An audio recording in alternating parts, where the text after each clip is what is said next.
Hello friends, एक बार फिर आपको दोस्त स्वागत है। दोस्तों, आज हम यूपी स्कॉलरशिप शैक्षिक सत्र 2021-22 के संबंध में आपके लिए दो महत्वपूर्ण अपडेट बताएंगे, जिसका आपको हमेशा ध्यान रखना होगा। यदि आप इन चीज़ों का ध्यान नहीं रखते हैं तो निश्चित रूप से जब आप छात्रवृत्ति के लिए ऑनलाइन आवेदन करेंगे तब आपका जो छात्रवृत्ति का फॉर्म है वो रिजेक्ट किया जा सकता है। इसलिए आप इन बातों का खास ख्याल रखें और इस वीडियो को अपने अदर फ्रेंड्स के साथ भी शेयर कर दें। और अगर अभी तक आपने चैनल को सब्सक्राइब नहीं किया है तो इस चैनल को सब्सक्राइब करते हुए बेल आइकन जरूर प्रेस कर लें, क्योंकि हम आपके लिए इसी तरह की जो लेटेस्ट अपडेट है वो लगातार लाते रहते हैं। तो सबसे पहली बात तो यहाँ पर यह है कि जितने भी स्टूडेंट्स यहाँ पर छात्रवृत्ति के लिए आवेदन करने जा रहे हैं और उनका जो एडमिशन है वो ऐसे कोर्स में आप एडमिशन करवा रहे हैं जिसमें यहाँ पर आपका इंट्रेंस एग्ज़ाम होता है। जी हाँ दोस्तों, आपको पता ही होगा, जैसे कि बीएड का इंट्रेंस एग्ज़ाम हो गया या फिर आपको डी फार्मा वगैरह में एडमिशन लेना होता है तो उसका इंट्रेंस एग्ज़ाम होता है। ऐसे कई सारे कोर्स होते हैं जिसमें प्रवेश परीक्षा यानी कि इंट्रेंस एग्ज़ाम होता है। ठीक है, तो इंट्रेंस एग्ज़ाम के होने के बाद क्या होता है,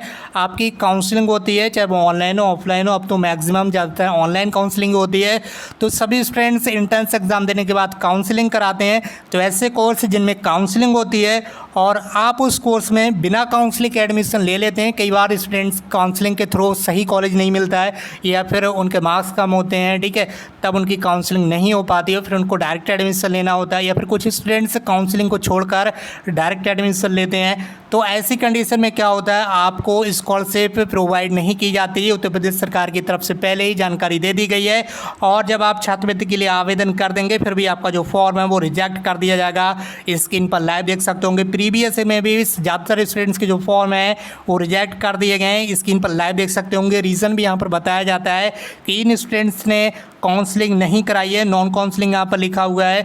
तो ऐसे सभी स्टूडेंट्स जिनके कोर्स में इंट्रेंस एग्ज़ाम होता है, ठीक है, और यदि आप इंट्रेंस एग्ज़ाम देने के बाद काउंसलिंग के थ्रू एडमिशन लेंगे तब तो आपको छात्रवृत्ति मिलेगी। यदि आप काउंसलिंग नहीं कराते हैं तब आपका फॉर्म क्या कर दिया जाएगा, रिजेक्ट कर दिया जाएगा। ये चीज़ आपको हमेशा ध्यान रखना है। तो आप यदि ऐसे कोर्स में एडमिशन ले रहे हैं जिसमें इंट्रेंस एग्ज़ाम होता है, इंट्रेंस एग्ज़ाम के बाद काउंसलिंग के थ्रू एडमिशन होते हैं, तो आप अपना एडमिशन काउंसलिंग के थ्रू ही कराइए, वरना आप बाद में रोते हैं, पछताते हैं। बाद में आपको कोई भी यहाँ पर किसी भी तरह की सहायता नहीं हो पाती, क्योंकि आपका जो एडमिशन है वो विदाउट काउंसलिंग होता है, जिस वजह से आपका फॉर्म रिजेक्ट होता है।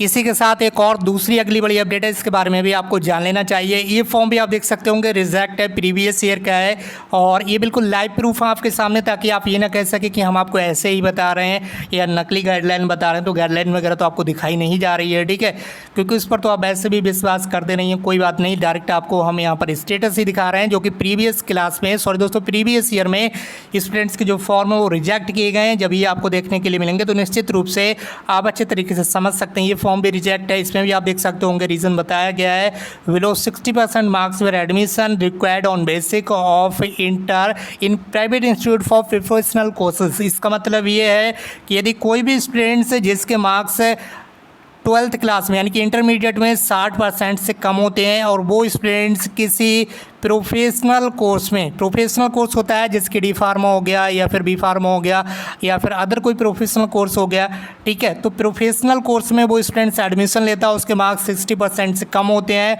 और जिस कॉलेज में वो एडमिशन ले रहा है वो प्राइवेट कॉलेज है या फिर प्राइवेट यूनिवर्सिटी है, ठीक है, तब ऐसी कंडीशन में भी आपका जो फॉर्म है वो रिजेक्ट कर दिया जाएगा। तो ऐसे सभी स्टूडेंट ध्यान दें, यदि आप किसी भी प्रोफेशनल कोर्स में प्राइवेट कॉलेज में एडमिशन ले रहे हैं और आपके मार्क्स 12th क्लास में 60% से कम है, तब भी आपका फॉर्म रिजेक्ट किया जा सकता है। ये बिल्कुल लाइव देख पा रहे होंगे, इसमें किसी भी तरह की कोई छेड़खानी नहीं की गई है।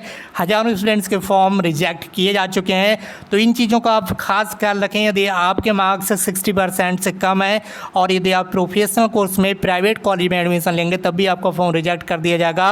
और जिन कोर्सेज में इंट्रेंस एग्जाम के बाद काउंसलिंग होती है, जैसे बीएड में भी काउंसलिंग होती है, तो आप समझ जाइए जितने भी स्टूडेंट्स डायरेक्ट एडमिशन लेने जा रहे हैं बीएड में, सबसे पहले आपको अपनी काउंसलिंग ही कराना है, ठीक है, आपको काउंसलिंग के थ्रू ही एडमिशन लेना है। और यदि आप विदाउट काउंसलिंग के डायरेक्ट एडमिशन लेंगे तब आप समझ जाइए कि आपका जो छात्रवृत्ति आवेदन फॉर्म है वो रिजेक्ट किया जा सकता है।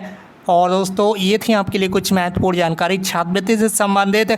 मैंने आपको पहले ही जानकारी उपलब्ध करा दी है आपके एडमिशन होने से पहले ही, क्योंकि बाद में जानकारी आपको उपलब्ध कराई जाती है तब आप बताते हैं कि पहले हमें इस बारे में जानकारी नहीं थी इसलिए हमने ऐसे एडमिशन ले लिया। लेकिन अब मैंने आपको पहले ही सारी जानकारी बता दी है, फिर भी यदि आप कुछ गड़बड़ करते हैं तो आपकी ये रिस्पॉन्सिबिलिटी होगी, आपका फॉर्म भी रिजेक्ट हो सकता है। उम्मीद करता हूँ आप समझ गए होंगे। इसी तरह से जुड़ी पल पल की अपडेट के लिए आप हमारे साथ बने रहिएगा। इस चैनल को सब्सक्राइब करते हुए लेकिन प्रेस कर लीजिए। मिलते एक नई वीडियो में एक नई इन्फॉर्मेशन के साथ। Thank you so much for watching this video.